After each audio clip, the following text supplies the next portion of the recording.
during this lockdown, I have sent you many assignments. Few of you have sent, many of you have not sent. I would want all of you to redo all those assignments, those who have done, and those who have not done, please send it again. Those who have done with mistakes, please redo and send it, because we are going to, give you marks based on whatever you have done. Okay, so these are the two topics that we are going to cover. Hopefully, we'll be covering these two within this 1 hour. In the next class, we will be doing it. I mean, the next online class. Okay, let us move on. So once again, welcome all of you. So the first topic for today is poetic devices. Well, my dear friends, what are poetic devices? Generally, poetic devices are the form of literary device used in poetry. It is not only for poetry, but also for prose. Any sentence that we speak, we add more, mood or feeling to it. That how do we do that? How do we add feelings, or how do we add mood to it? How do we intensify a sentence?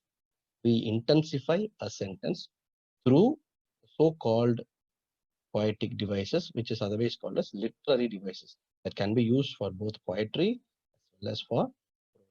Okay, if you have to intensify your sentence, if you have to give more weightage to your sentence, if you have to give more feelings to your sentence, what are you supposed to do? You are supposed to add literary devices to your sentence or to your poetry, so that it gets the required feel, it gets the required mood, it gets the required intensity, so that the others will enjoy it. I mean, what do you mean by others will enjoy it? That is, you want the others to know what you feel. You want the others to know what your mood is. How do you want me to know? Through your writings. When you want me to know that through your writings, how do I want it to be? I want it to be through the words. What are they? They are the literary devices that you use. I'll read it out. Please listen very carefully. Poetic devices are forms of literary device used in poetry. Again, I'm telling you, people, it is not only for poetry but also for prose. This is otherwise called as literary devices. That literary devices can be used for both poetry as well as for prose.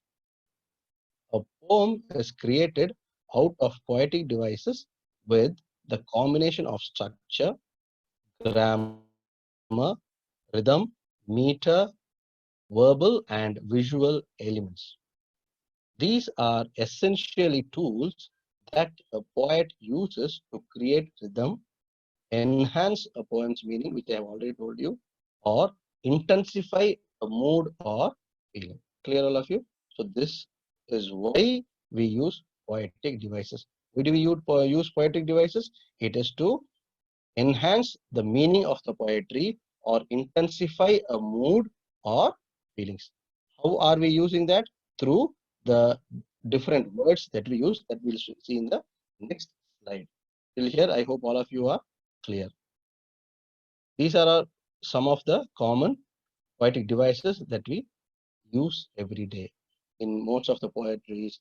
Even when we speak, we use all these things, knowingly or unknowingly, even without our knowledge, we use all these things here. Alliteration, assonance, simile, metaphor, personification, onomatopoeia, hyperbole, refrain, rhyme. There are hundreds of other poetic devices, but we will be seeing these 9, which is generally used in most of the poetries that we have in our syllabus. And not only that, even when we speak, we use all those things. That is why these are quite important, and that we will discuss now. We'll see one after the other. Okay, first let us see what is alliteration. Alliteration can be defined as a series of words occurring close together in the phrases of lines of poetry that have the same first consonant sound or consonant in itself. That is, apart from A, E, I, O, U, the remaining. Okay, apart from A, E, I, O, U, A, E, I, O, U are vowels, and all the others are consonants. All the other 21 alphabets are consonants. Alliteration can be the consonant word in itself or the consonant sound. When the same sound repeats in a single line or when the same alphabet, that is the consonant alphabet, is repeated in the single line, that is called alliteration. Again, I'll repeat it. When the same consonant sound is repeated in the same line, or if the same consonant alphabet is repeated in the same line, that is called alliteration. My dear friends, see that. Once upon a Once upon a midnight dreary, when while I pondered weak and weary. See that W and W both are consonants. Over many a quaint and curious volume of forgotten lore. Now see here, quaint, Q and C. Both are quaint is the C, that is the sound. What sound is that?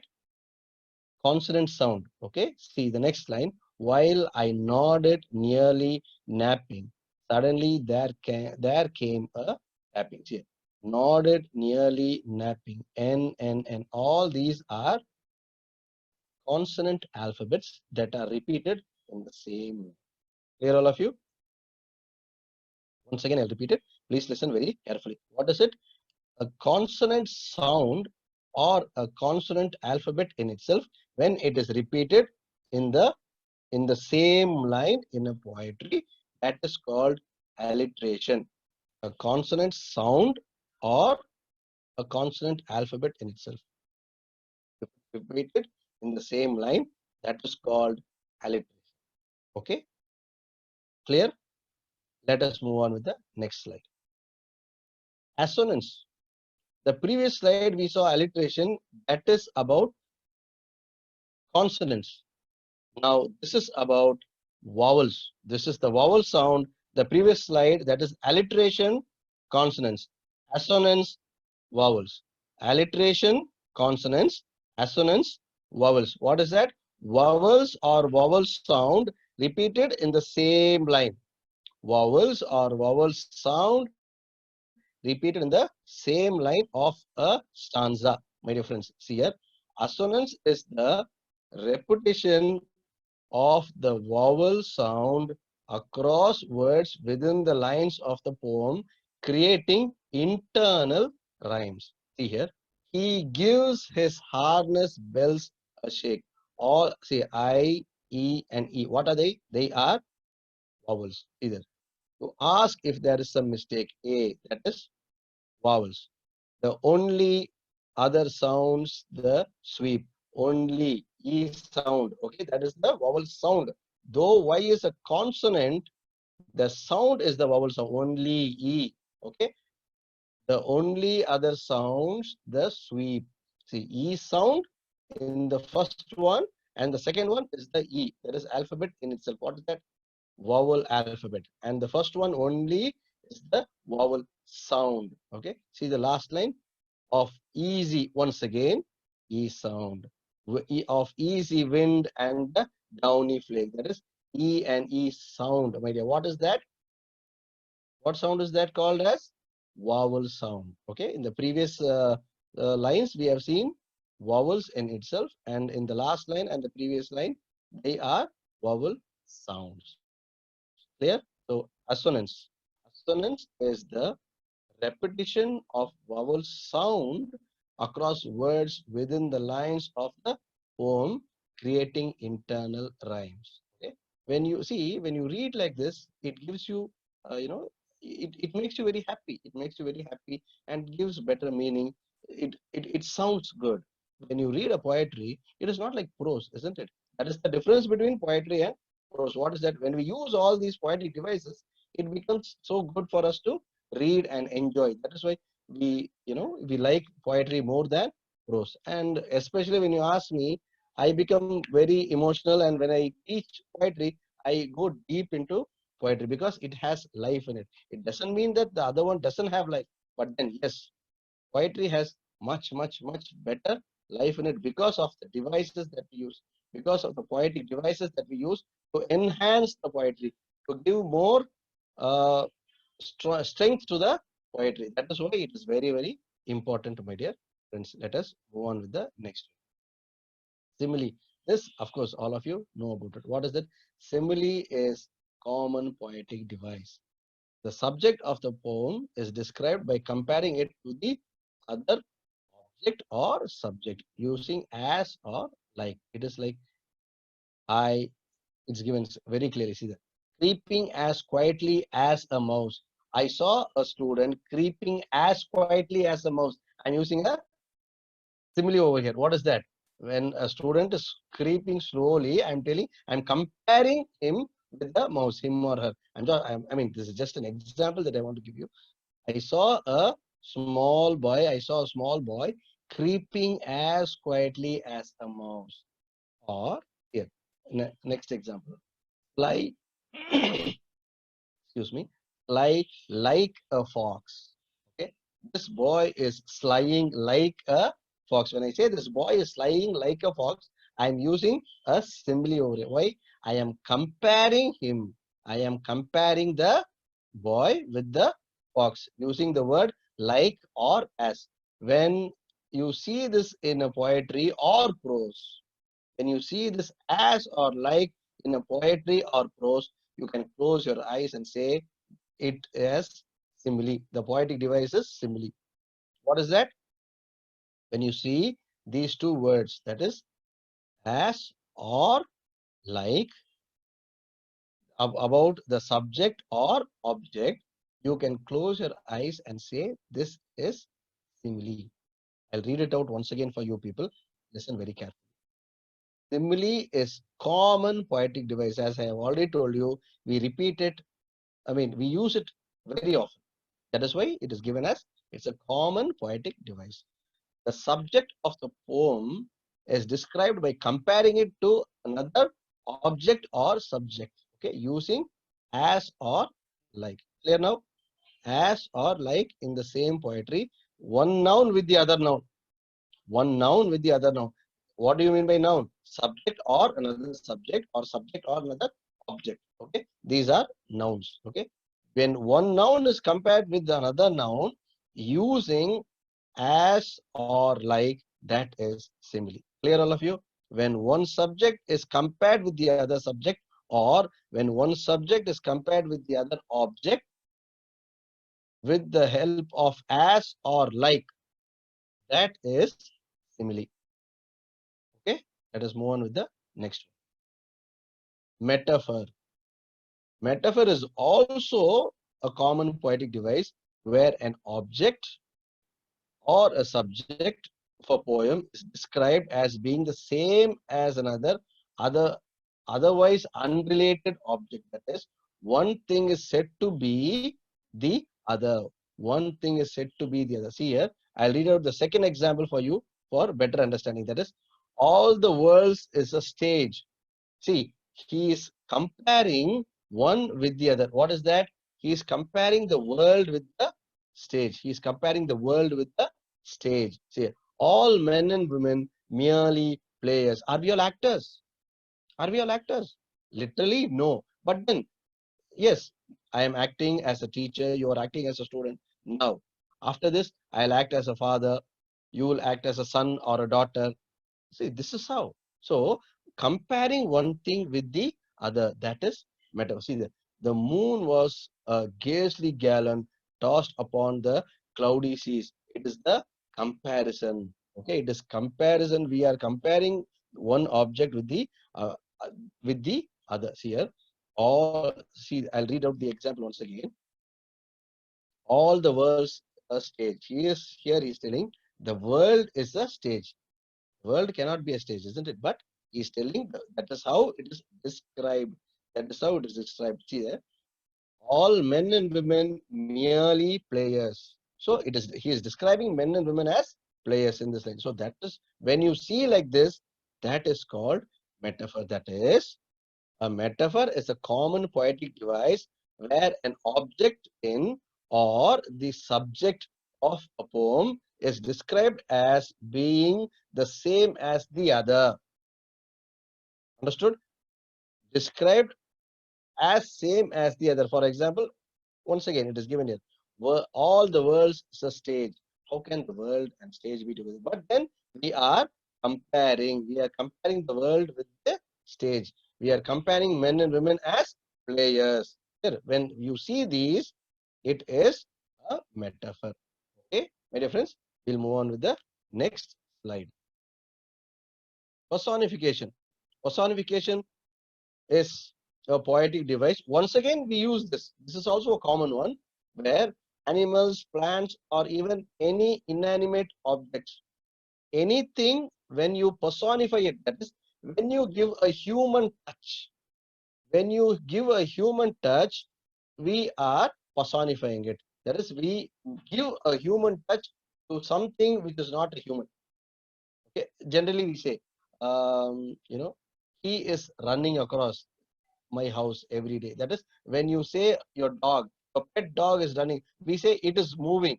But when you say he is moving, you are giving a personal touch. You are giving, you're you're transforming it, or you are giving more weightage to the dog. You're giving more weightage to the dog. You are personifying the dog. You're giving the equal respect to what a human should get to an object or to another living thing like plant or animal. Okay. For example, he has grown very tall. When I say my tree has grown very tall, instead of that, when I say he has grown very tall over the years, I am giving a human touch to it. I am giving a human touch to it. I'm giving a human feel to it.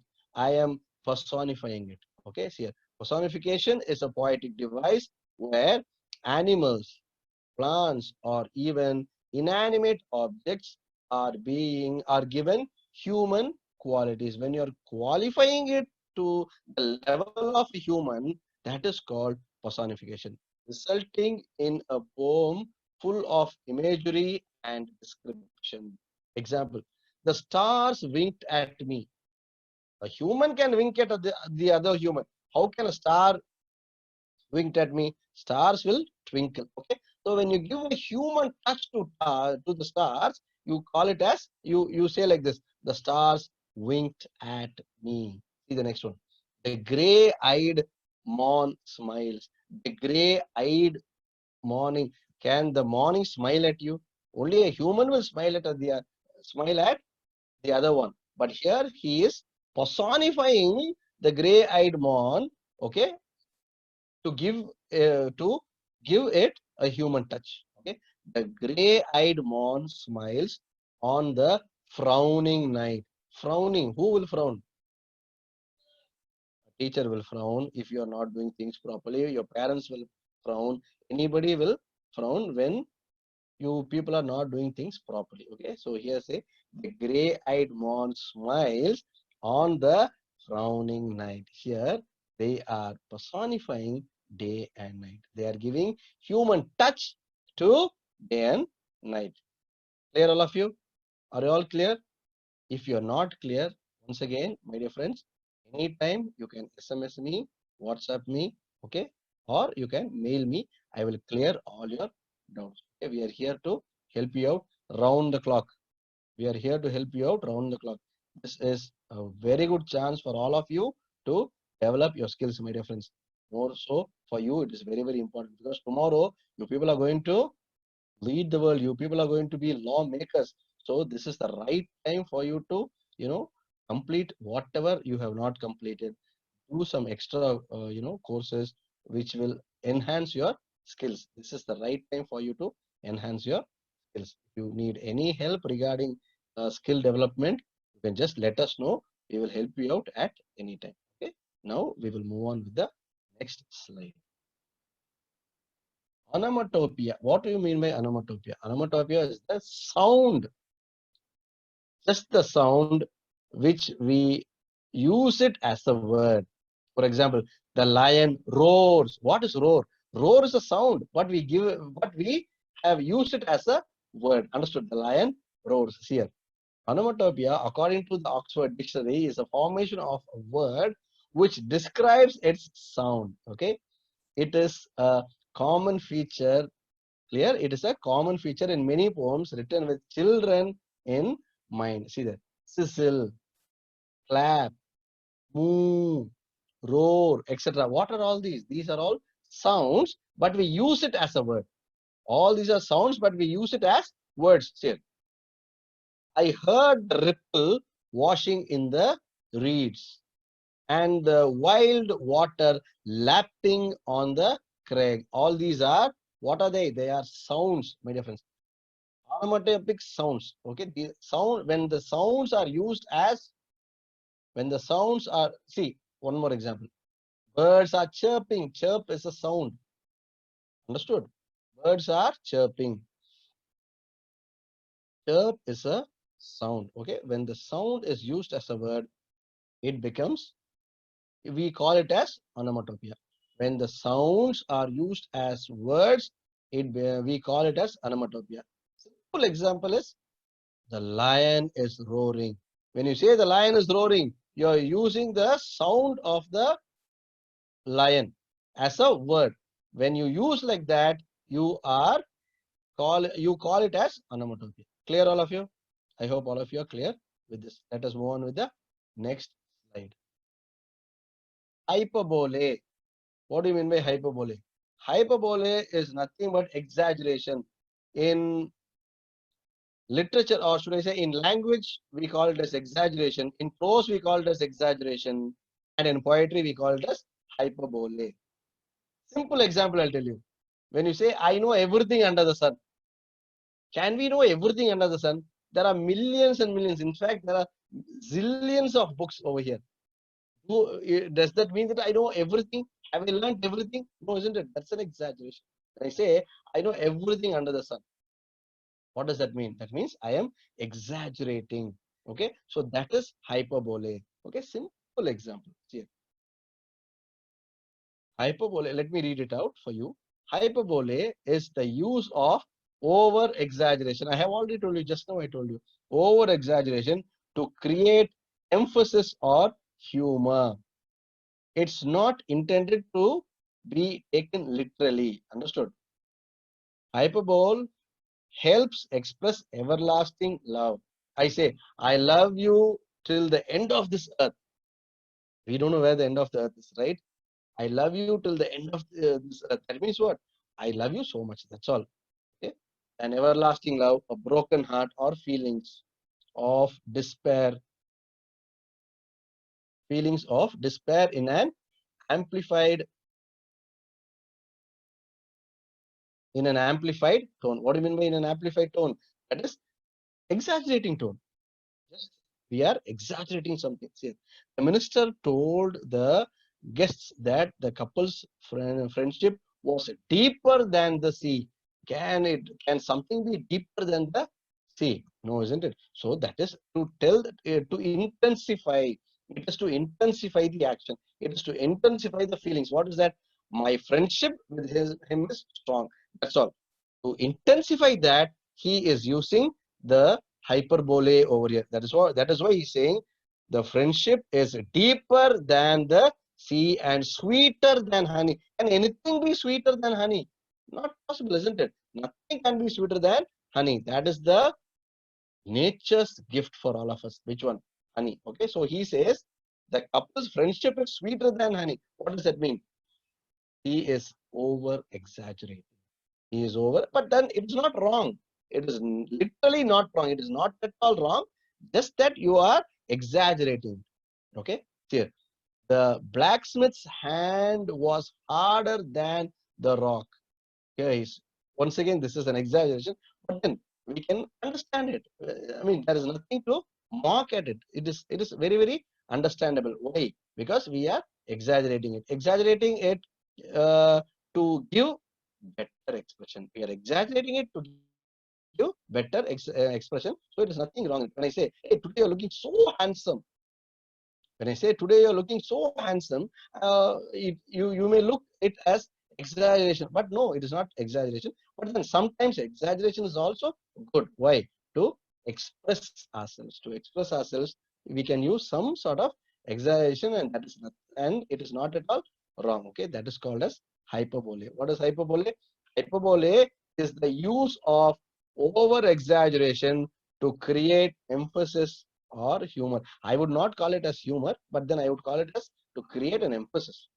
Okay, it is not intended to be taken literally. Why? Because your hand cannot be harder or stronger than a rock. Is it possible? No, but then you're telling why? Because you are giving more intensity. You are giving more. You are expressing your strong feeling towards it. That's all. Okay. Here, see the example. The couple's friendship was deeper than the sea and sweeter than honey.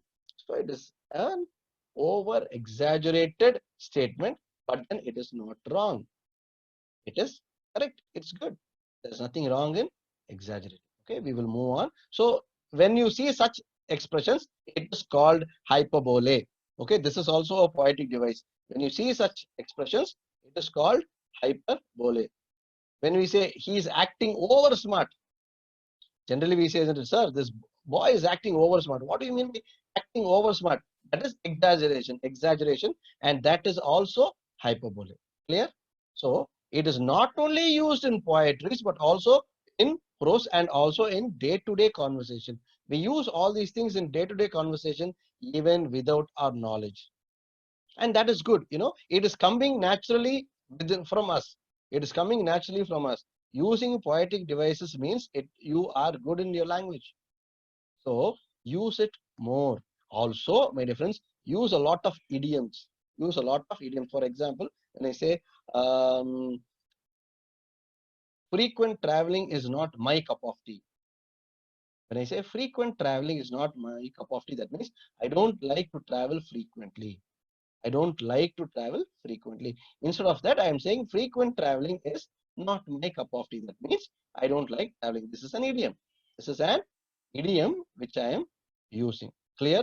So, my dear friends, if you use like this, your language will be better, and others will all you can impress the others through your expressions. You can impress the others through your expressions. Clear? Okay, now we'll move on with the next slide. Refrain. A in poetry, a refrain is a word, line, or phrase that is repeated again and again and again, once again to give more intensity. Okay, once again to give more intensity, we repeat it again and again. That is to tell how important those lines are, to tell how important those words are. We repeat it. So that repetition is called refrain. Refrain can also be called as repetition. Both are one and the same. Okay, it can be a word or a line in itself. See the example, beautiful example. I love this poem like anything. The woods and, my dear friends, I think I have already told you in the class, these lines are imprinted in everywhere in Jawaharlal Nehru's house, office, everywhere. These lines, because these lines are so very important, and these lines even I have imprinted in my house, in my table, everywhere. Why? Because this is such a motivational stanza. These four lines gives you so much of motivation, and I want you also to have this as a motivational factor whenever you are demotivated. Whenever you are demotivated, read these four lines, my dear friends. Automatically you will work for it. Automatically you will work for it, and I'm sure you people are all going to become great and great and great what? Lawyers. Today you are lawyers, and tomorrow your people are going to become advocates. I want that to be very, very great. Okay, see here. The words are lovely. In fact, the woods are lovely, dark, and deep. But I have promises to keep. The woods are lovely, dark, and deep, but I have promises to keep. See, the next two lines are the repetition, which is otherwise called as refrains here. And why is it used twice? To give more weightage, to give more weightage and to intensify, saying that the importance of this. What is that? And miles to go before I sleep, and miles to go before I sleep. That is, see how important he's telling. It is so important for me. What is that? And miles to go before I sleep, and miles to go before I sleep. That is, the poet is telling that I have to complete all my things that I have planned in my life. Maybe my short-term goal, maybe my long-term goal, my settling of my family, so many things in our life. Okay, so excuse me, to intensify what I'm telling, I'm using the poetic device refrain. That is, I'm repeating the line again and again to tell it to myself and to the readers that it is very, very important. What is important? Whatever he's saying, that is, and miles to go before I sleep. What is that? That is, whatever I do today, it is not enough. Whatever I do today is not enough, because every day is a new day. I have to keep learning every day. I have to develop myself every day. That is what is called as miles to go before I sleep. That is, before I die, I have to achieve so many things. Sleep over here is death. Miles to go means the achievements that I am supposed to complete. Okay, so that is why he's repeating it again and again. Twice. See that. Miles to go before I sleep and miles to go before I sleep. So why am I explaining this to you is to explain what is refrain. Okay, to explain what is refrain. What is refrain? Refrain is the repetition of a word or even a line again and again to intensify, to tell you how important the line is, to tell you how important the line is, not only for the poet but also for the readers. Not only for the poet but also for the readers. That is why these 4 lines are imprinted in Jawaharlal Nehru's workplace as well as at home, my dear friends. Same is with, in fact, most of the teachers. In fact, for all the teachers, for them, miles to go before I sleep is to develop each student whom he or she, develops. That is teachers.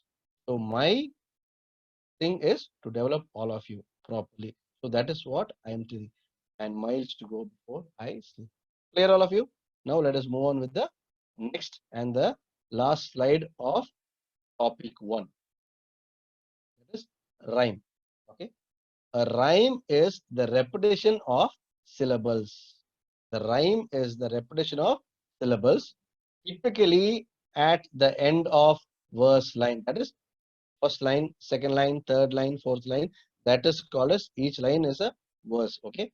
Rhymed words conventionally share all sounds following the word's last stress syllable. See the example. Whose woods these are? I think I know. His house is in the village, though. He will not see me stopping here to watch his woods filled with snow. See that? No snow. See, those two are rhyming. In this stanza, those two are rhyming. See that? Whose woods these are? I think I know. Now I'll move on to the last line. To watch his woods fill up with snow. See here.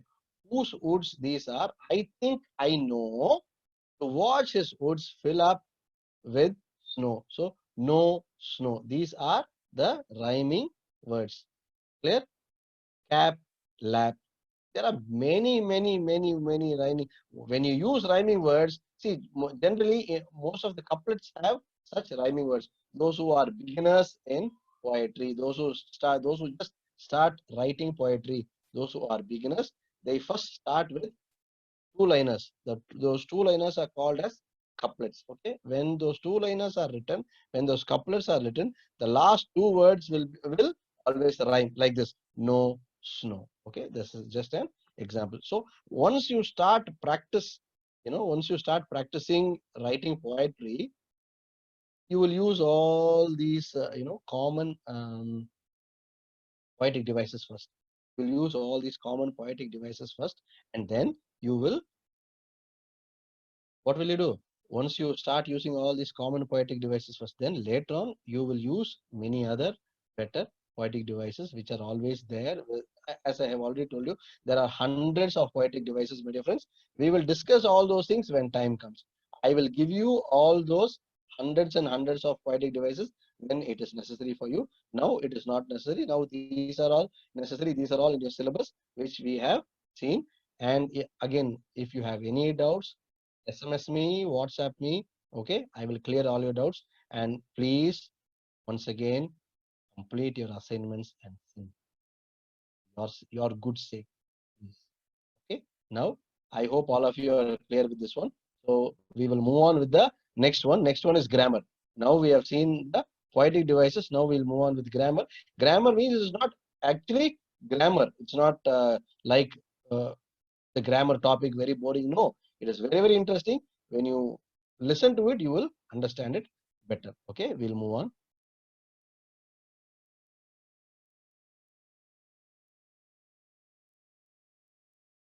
Okay, the second topic is the same word used as different parts of speech.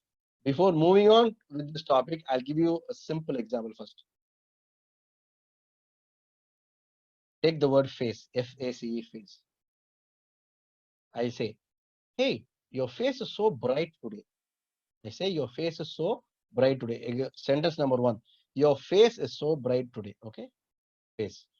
Next example. Okay, you have to face all the problems courageously. You have to face all the problems courageously. See here, your face is very bright today. Here, the word face, the first sentence, your face is very bright. Here, the first sentence, face is noun. Second one, you have to face your problem. You have to face your problem courageously. That is verb.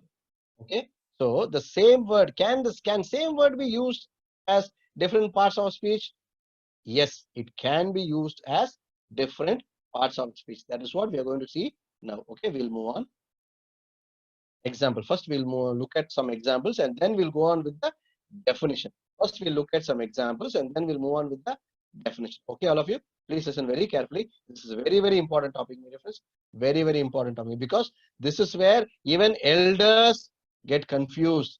This is where even elders get confused. Now, if you are very clear with this one, you will not have any problem in the same word being used in different parts of speech. Please listen very, very carefully. Another 20 minutes, our class will get over. So till the 20 minutes, please listen very carefully. Okay.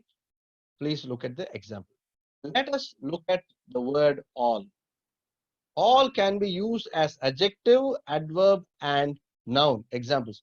All children need love. So here, children is noun. So all children. So something, I'm giving more information about the noun. What is it? All. So all is adjective. All children need what? Love. Okay. See here. In this sentence, children is a noun.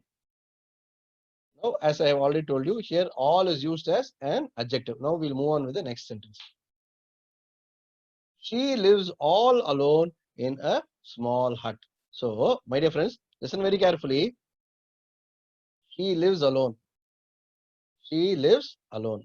I am telling she lives all alone. So, here lives is verb. I am giving more information about verb. What is it? How is she living? How is she living? She is living all alone. So the single word all in the first sentence is used as an adjective, and in the second sentence it is used as adverb. So which means what? Uh, it means that we can use it in different parts of speech. That is, one word can be used in different parts of speech. Now let us move on with the next example. She lost all she owned. What do you mean by all? That is her possessions, her properties. Okay, so that is noun. She lost all she owned. See that? That is, all here indicates noun. That is her possessions. Possessions means what? The things. All her properties, her house, or maybe her car, money. All those are nouns, isn't it? So here the word all is used as noun. In the first sentence, all children need love. Here in the first sentence, all indicates adjective because it talks about, it gives more information about the noun children. The second one, she lives all alone. Here it talks about the word all is an adverb, and in the last sentence, she lost all she owned. That is, the word all talks about possessions. That is noun. Okay, so with these examples, let us begin. Okay, the same word as different parts of speech. The meaning of the word in the sentence determines to what part of speech it belongs. The same word may be sometimes one part of a speech, sometimes another. Here, all as adjective, all as adverb, all as noun. That is the explanation in the next slide. Words of entirely separate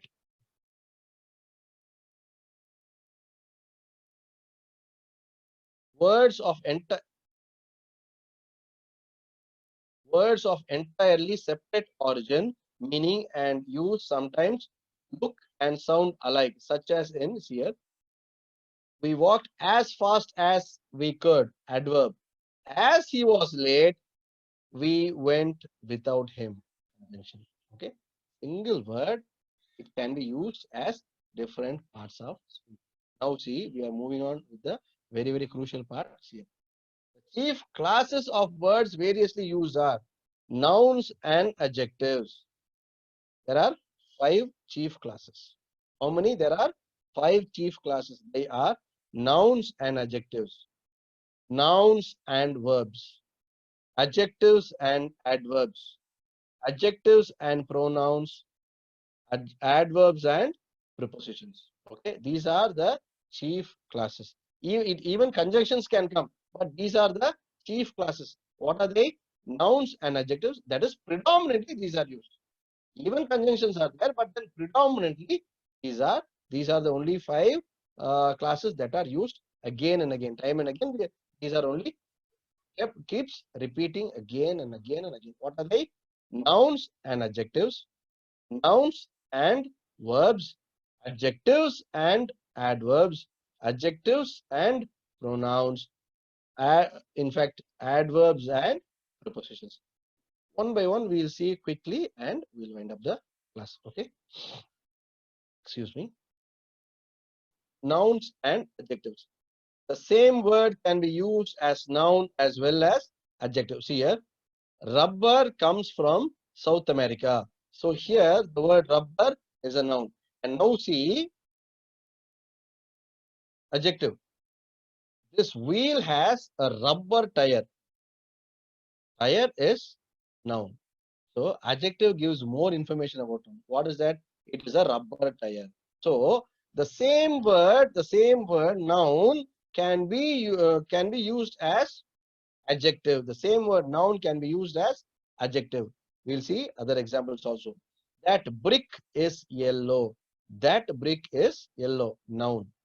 Which one? Here it talks about the brick, noun, object. That is why it is noun.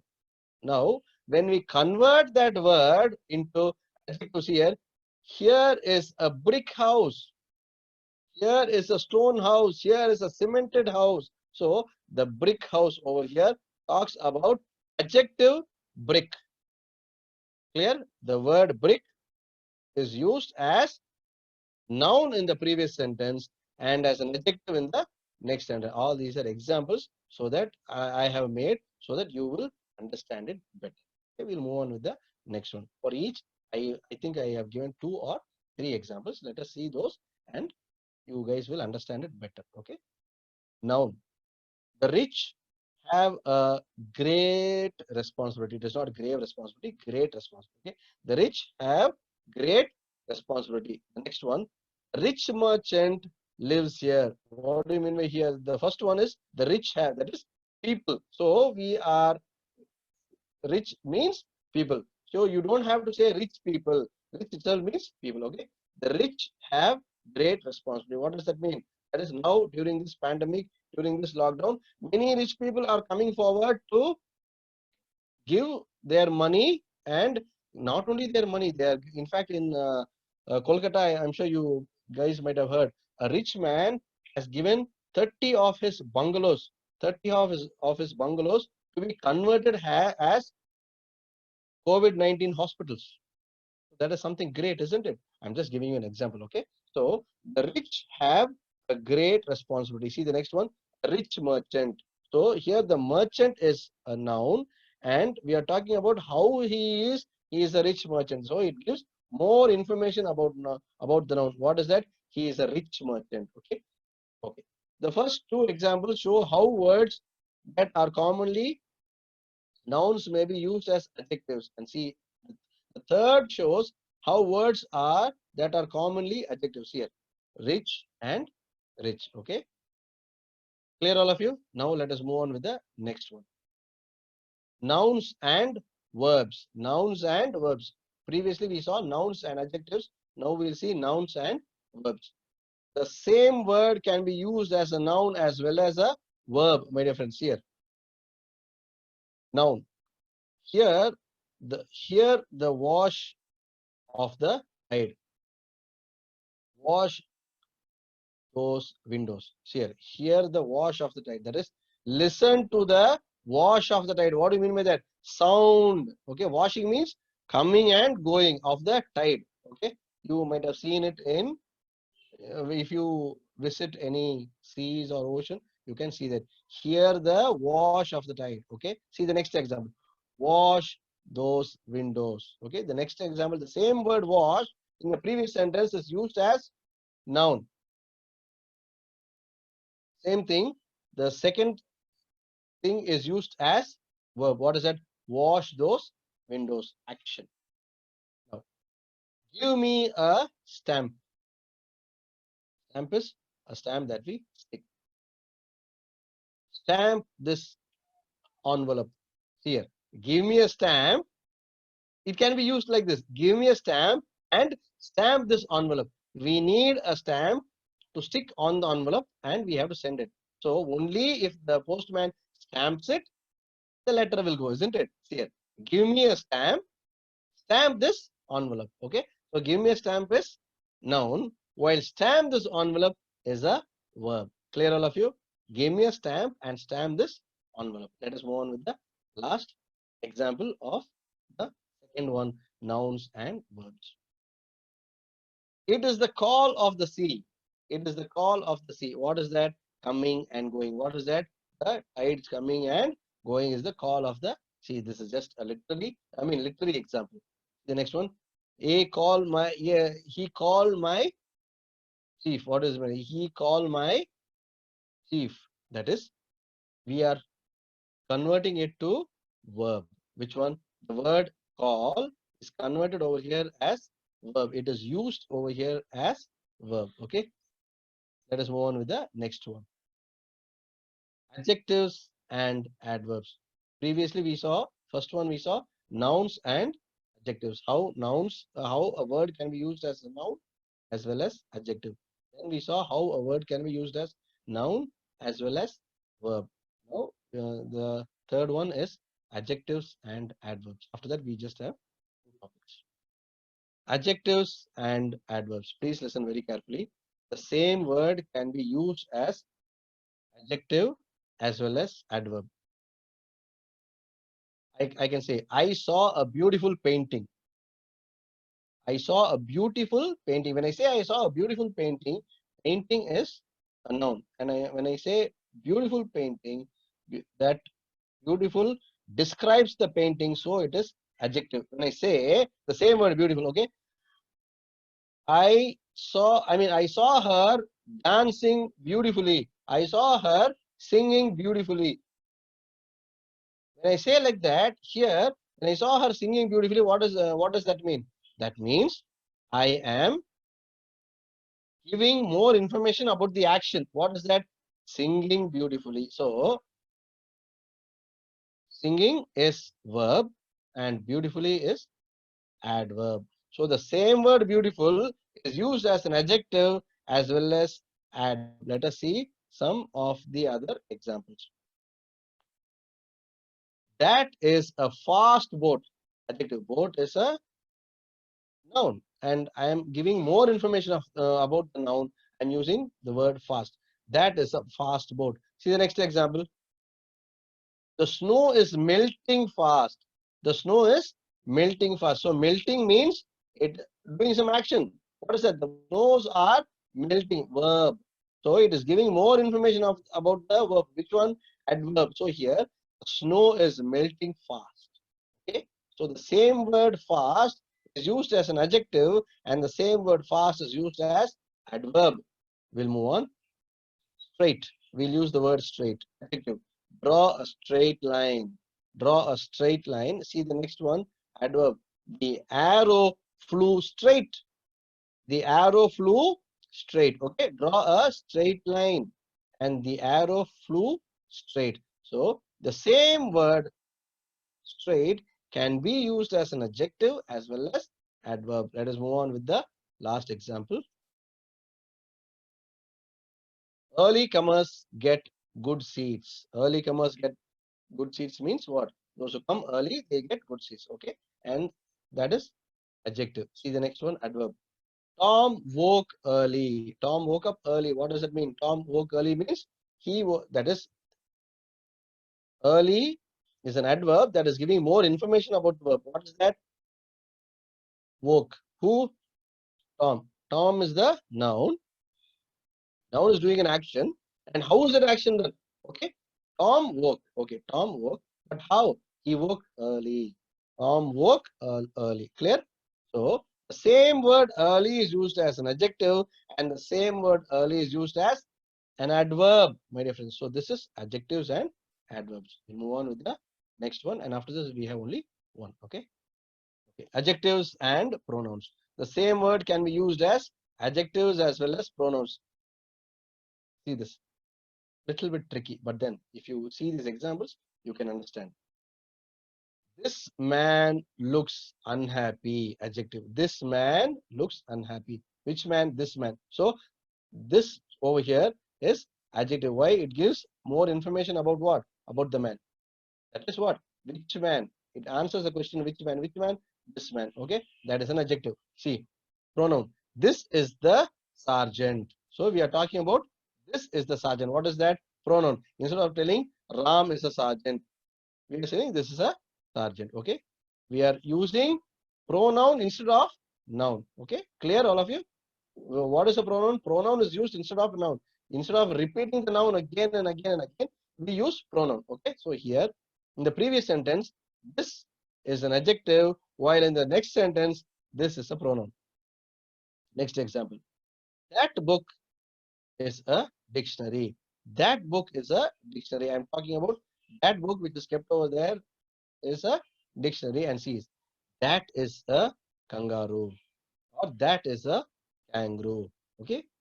That book is a dictionary. The first one is an adjective, while the second one is a pronoun. That book is a dictionary and that is a kangaroo. Okay, clear? The same word, see how it is transforming. That is why I told you it is tricky.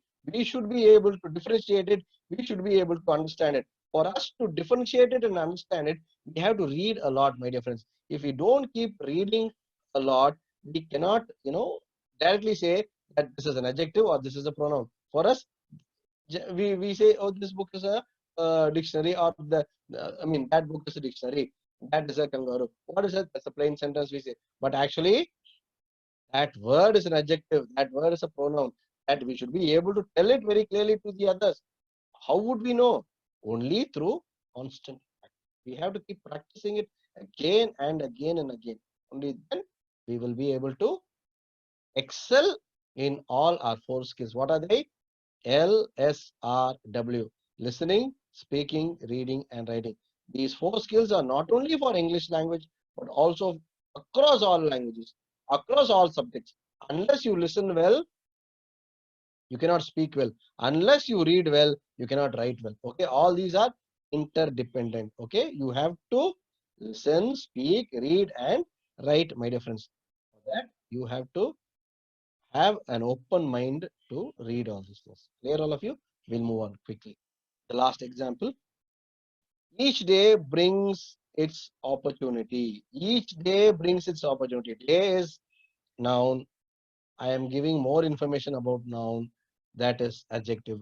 Each. Okay. Each day brings its opportunity. Just that we don't realize that every second we are having new opportunities. We don't realize because every second is passing by unnoticed and unrealized. See the next one. It's the same word each as a pronoun. I received $1 from each. I received $1 from each. That is from each person. So pronoun. Instead of telling the name, I am using, instead of telling the noun, I'm using pronoun over here. Why? Because I don't want repetition. That's why I'm saying I received $1 from each. Clear, all of you? Understood? I hope all of you are able to understand. If you guys have any doubt, please WhatsApp me or SMS me. We have only one slide remaining. Okay. Adverbs and prepositions. The same word can be used as adverb as well as preposition. Okay. Adverb. Jill came tumbling after.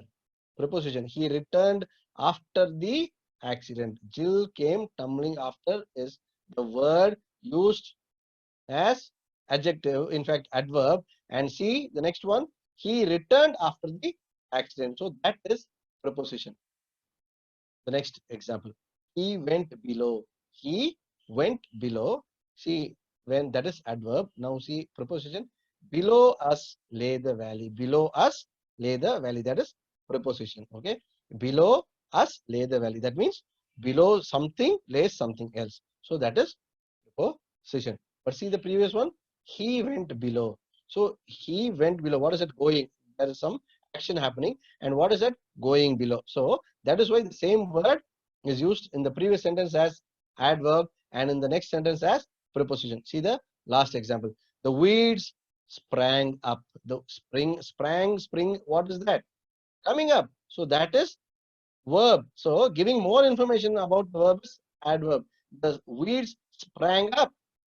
Okay. So that is, what is that? That is adverb. But see the next one, preposition. We walked up the hill. We walked up the hill. So that over here, the word up is preposition. Clear all of you? Over here, the word up is preposition. The previous word up was adverb, while over here it is preposition. See, I'll read it. Read the last example once again. Last two. The weeds sprang up. That is adverb. And see the next one. We walked up the hill. That is preposition. Clear all of you? I hope all of you are clear. Now I'll just give you the recap of the 5 topics. What are they? Nouns and adjectives, nouns and verbs, adjectives and adverbs, adjectives and pronouns, adjectives and prepositions. These are the chief classes of words used, okay, differently used. But there are, you can even use conjunctions like this, but then these are the ones that are frequently used. Okay, that is, what is that? The same word as different parts of speech. Clear all of you? The same word as different parts of speech. So this is topic 2 that we saw, and the topic 1 that we saw. What did we see? That is poetic devices. What are they? Alliteration, assonance, simile, metaphor, personification, onomatopoeia, hyperbole, refrain, and rhyme. Clear? Please, my dear friends, go through all these things. This PPT will be sent to you. Please go through all these things. If you have any doubts, please SMS me, WhatsApp me, call me. I'm here at all times to help you people. Okay. So with this, I am completing this session. So if you have any doubts, as I've already told you, please SMS me, WhatsApp me, anything. Okay. Clear? I'm here to clear all your doubts. Stay home, stay safe. Don't move here and there. Be good, do good, study well. Clear all of you, everybody? And thank you for listening, and God bless all of you. Thank you all. God bless all of you.